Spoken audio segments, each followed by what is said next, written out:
Good morning बच्चों।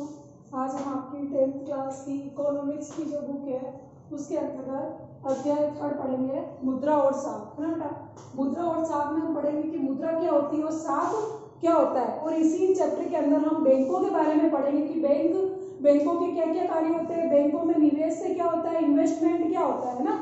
तो हम सबसे पहले एक एक टॉपिक को डिस्कस करेंगे। देखो, वस्तु विनिमय प्रणाली। देखो, विनिमय क्या होता है? विनिमय होता है, विनिमय को आप ऐसे ले सकते हो, लेन देन का माध्यम, यानी कि किसी वस्तु को आपने दिया और उसके बदले में आपको क्या मिला, या तो पैसे मिले, या तो मुद्रा मिली, या फिर क्या मिला, कोई और वस्तु मिली, तो वो होता है विनिमय। विनिमय का अर्थ होता है लेन देन या वस्तुओं का आदान प्रदान। अब देखो, वस्तु विनिमय प्रणाली, वस्तुओं के बदले वस्तुओं का लेन देन क्या कहलाता है? वस्तु विनिमय प्रणाली कहलाता है। आपके वस्तु आपने दी और उसके बदले अगर आपने जैसे टमाटर लिए, या तो जैसे सब्जी वाले से हम क्या लेते हैं, टमाटर लेते हैं, तो टमाटर के बदले वो हमसे क्या लेता है, मुद्रा लेता है ना। तो हम किसी वस्तु को लेते हैं तो उसके बदले में जो आप या तो मुद्रा देते हो या किसी वस्तु को ही लेन देन करते हो, है ना। पहले क्या होता था, पहले जैसे गाँव में ये होता था कि वहां पे कैश नहीं देते थे हम, यानी मुद्रा नहीं देते थे। जैसे गाँव में क्या होता था, सब्जी वाले आते थे, सब्जी लेते थे, तो हम क्या करते थे, या तो गेहूं देते थे उसको, उसी के अकॉर्डिंग, है ना। तो क्या करते हैं, वस्तु के बदले वस्तु देना, है ना। तो वस्तुओं के बदले वस्तुओं का लेन देन वस्तु विनिमय प्रणाली कहलाता है। अब देखो आगे, आवश्यकताओं का दोहरा सहयोग। देखो, आवश्यकताएं क्या होती है? मनुष्य की आवश्यकताएं, मेन आवश्यकताएं होती है रोटी, कपड़ा, मकान, है ना। आवश्यकताओं का दोहरा सहयोग, यानी एक व्यक्ति अगर किसी चीज को दे रहे हैं तो दूसरा व्यक्ति भी खरीदने के लिए सक्षम होना चाहिए। यानी मैंने आपको कोई प्रोडक्ट बेचा, लेकिन आपके पास भी इतनी सामर्थ्य, इतनी योग्यता होनी चाहिए कि आप उस चीज को परचेज कर सको, खरीद सको। तो देखो, आवश्यकताओं का दोहरा सहयोग में आपकी क्या आएगा, जब एक व्यक्ति किसी चीज को बेचने की इच्छा रखता हो, वही वस्तु दूसरा व्यक्ति भी खरीदने की इच्छा रखता हो, अर्थात मुद्रा का उपयोग किए बिना, तो उसे आवश्यकताओं का दोहरा सहयोग कहते हैं। कहने का मतलब क्या है, मैंने आपको वस्तुएं बेची और आपने वस्तुएं खरीदी, है ना। तो आपके पास भी इतना सामर्थ्य, इतनी इनकम होनी चाहिए कि उस वस्तु को खरीद सको। मैं तो बेचने के लिए तैयार हूं, लेकिन अगर आप उसको नहीं खरीदते हो तो वस्तु का दोहरा सहयोग नहीं होता है ना। अब देखो, इसमें मुद्रा क्या होती है, जैसे हम आम बोलचाल में आपको पता ही है मुद्रा क्या होती है बेटा। जो हम क्या करते हैं, किसी भी व्यक्ति को देते हैं तो उसके बदले में हम क्या करते हैं, कोई ना कोई हमारी आवश्यकताओं को पूरा करने की कोई वस्तु हम क्या करते हैं, परचेज करते हैं, है ना। तो मुद्रा क्या होती है? मुद्रा एक माध्यम है जिसके जरिए हम किसी भी चीज को विनिमय वापस यहाँ पे विनिमय का अर्थ क्या होता है, लेन देन। मुद्रा एक माध्यम है जिसके जरिए हम किसी भी चीज को विनिमय द्वारा प्राप्त कर सकते हैं, है ना। अब देखो, इसी के अंदर क्या हम पढ़ेंगे, रिजर्व बैंक के क्या कार्य है। अब रिजर्व बैंक देश का सबसे सर्वोच्च बैंक जिसे कहा जाता है, शीर्ष संस्था हमारी कौन सी है? रिजर्व बैंक है। आपकी कौन सी है? रिजर्व बैंक है।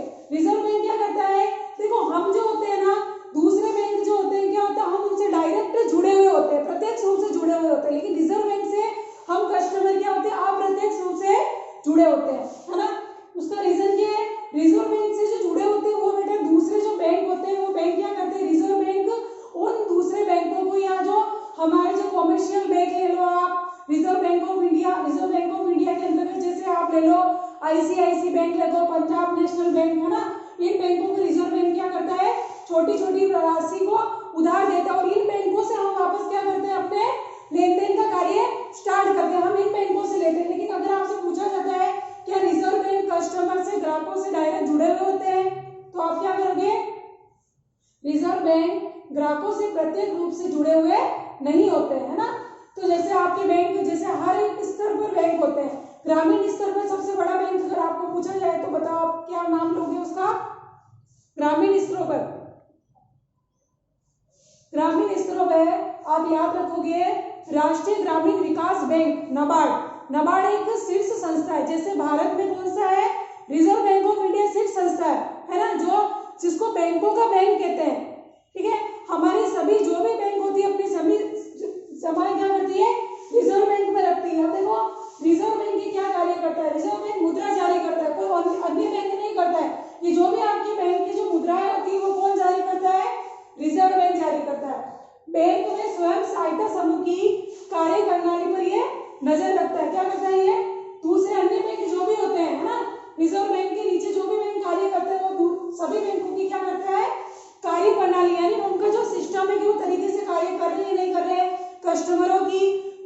आवश्यकता उसको पूरा कर रहे हैं नहीं कर रहे हैं, है ना, जिसको इतना इन्वेस्टमेंट करना उतना वो कर रहे हैं नहीं कर रहे हैं, तो उनका जो भी सिस्टम होता है उन सब पर कंट्रोल, है ना, देश के अन्य जितने भी बैंक है उन सब पर कंट्रोल कौन करता है, ये हमारे रिजर्व बैंक करते हैं। कौन करते हैं, आपके रिजर्व बैंक करता है।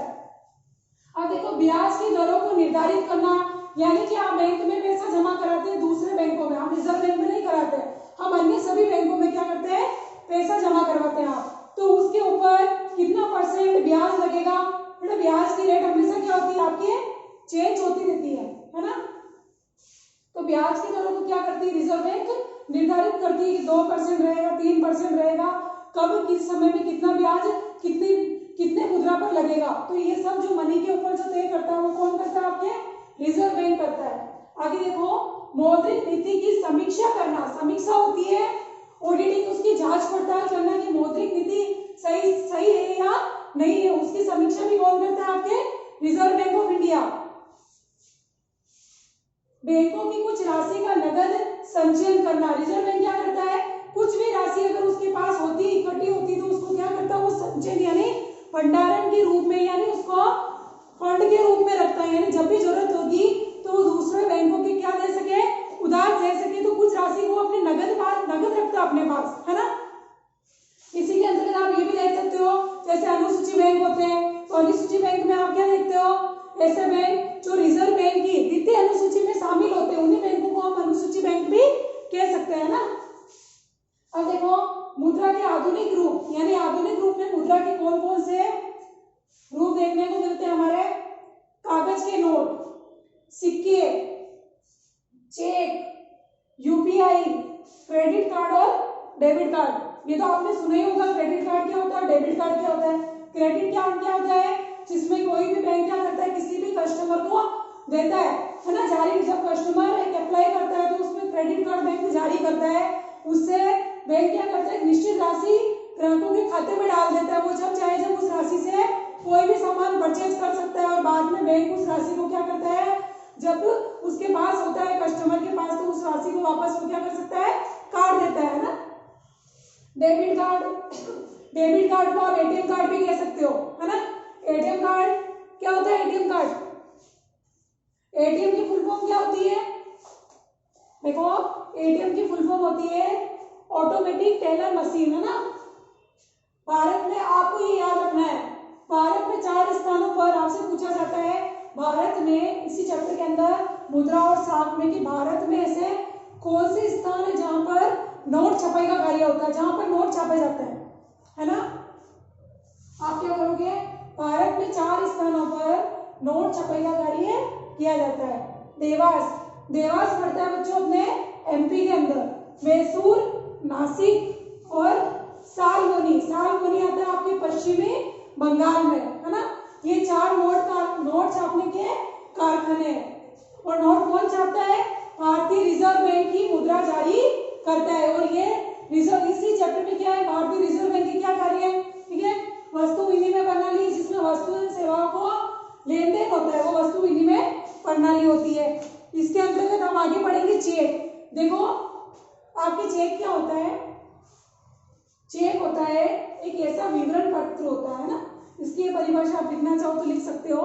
चेक एक ऐसा भारतीय विनिमय साध्य प्रलेख के अनुसार, चेक एक ऐसा विनिमय विपत्र होता है जो किसी बैंक पर लिखा जाता है, ठीक है। चेक किस पर लिखा जाता है, बैंक पर, यानी बैंक के नाम पर लिखा जाता है, जिसमें क्या होता है, ग्राहकों को उनकी मांग के अनुसार दे होता है, दे होना होता है बेटा, भुगतान करना, यानी ग्राहकों की जो डिमांड होती है, जैसे उसके खाते में उसको चाहिए 5,000 रुपए, तो वो क्या करता है, बैंक के नाम पर चेक लिखता है कि मुझे इतनी रकम चाहिए, तो वो चेक बैंक में जमा कराता है। तो बैंक उस राशि को क्या करता है, जो ग्राहकों के खातों से निकालकर उस ग्राहक को भुगतान करता है ना। तो चेक देखो, मांग जमा एक अन्य दिलचस्पी सुविधा देती है। आपने नकद की बजाय चेक से भुगतान के बारे में सुना होगा। चेक से भुगतान के लिए भुगतानकर्ता जिसका किसी बैंक में खाता है, एक निश्चित रकम के लिए चेक काटता है। चेक एक ऐसा कागज है जो बैंक को किसी व्यक्ति के खाते से चेक पर लिखे नाम के किसी दूसरे व्यक्ति को एक खास रकम का भुगतान करने का क्या देता है, आदेश देता है। कहने का मतलब क्या है बच्चों, अगर मेरे नाम का चेक है ना, तो मैं क्या करती हूँ, मेरे सिग्नेचर करके मैं किसी को भी दे दूँ तो भी वो व्यक्ति बैंक से पैसे निकलवा सकता है, और बैंक को ये आदेश दिया जाता है कि वो जो इस चेक में जो राशि लिखी हुई है उसका वो क्या करे, भुगतान करे। एक ही इसके अंतर्गत इसी टॉपिक में आता है आपके है बैंकों में निषेध। निषेध होता है बैंकों में इन्वेस्टमेंट करना। देखो आपने सुना होगा खाते के अलग अलग प्रकार होते हैं, चालू खाता होता है, बचत खाता होता है ना। चालू खाता कौन सा होता है, जिसमें कोई भी व्यक्ति क्या करते हैं, जैसे कोई दुकानदार होता है, फुटकर व्यापारी होता है ना, तो वो क्या करते हैं अपनी छोटी छोटी बचतों को, यानी उनकी जो भी बचत होती है उनको क्या करते हैं वो बैंक में जमा करवाते हैं ना। तो जो चालू खाते में क्या होता है, करेंट अकाउंट। करेंट अकाउंट में व्यक्ति क्या करता है, अपने कस्टमर दिन में कितने भी बार राशि जमा करवा सकता है और निकलवा सकता है। तो चालू खाते पर आपके करेंट अकाउंट में किसी प्रकार का ब्याज नहीं मिलता है। एक होता है बेटा एफडी। एफडी तो आपको पता ही होगा क्या होता है एफडी। एफडी होती है आपकी है फिक्स डिपॉजिट, है ना। फिक्स डिपॉजिट जैसे 5 ईयर की आपने बना दी, 3 ईयर की, है ना, 3 साल की बना दी आपने, 7 साल की बना दी, तो उसके ऊपर एक रेट फिक्स होती है। जो रेट कौन तय करता है, आपके रिजर्व बैंक। तो रिजर्व बैंक को रेट तय करता है उस एफडी के ऊपर कि इतनी दर से आपको 5 साल के बाद अगर आप वो एफडी तुड़वाते हो, निकलवाते हो, तो उस समय आपको इतने % ब्याज मिलेगा, इंटरेस्ट के साथ मिलेगा ना। पूरी एफडी आप तुड़वा सकते हो, तो वो बीच में तुड़वाओगे तो आपको ब्याज कम मिलता है, लेकिन अगर आपकी जो ईयर आपको जो कंप्लीट हो जाता है उस समय आपको उतना ब्याज दिया जाता है ना, वो एफडी होती है। कल हम पढ़ेंगे आवास ऋण क्या होता है, सहकारी समितियों से ऋण आप कैसे लेते हो, ये सब आपको पढ़ के आना है। और आपके लिए क्वेश्चन है खाते कितने प्रकार के होते हैं, ओके, और एटीएम की फुल फॉर्म क्या है, ये आपके लिए आज के क्वेश्चन है, नोट कर लेना। और नोट छापने के कारखाने कहाँ कहाँ पर स्थित है, जो हमने अभी आप पढ़े थे वो आपको एक बार रिवाइज करना और ये आप नोट कर लेना। इसके आगे का हम कल पढ़ेंगे। Thank you.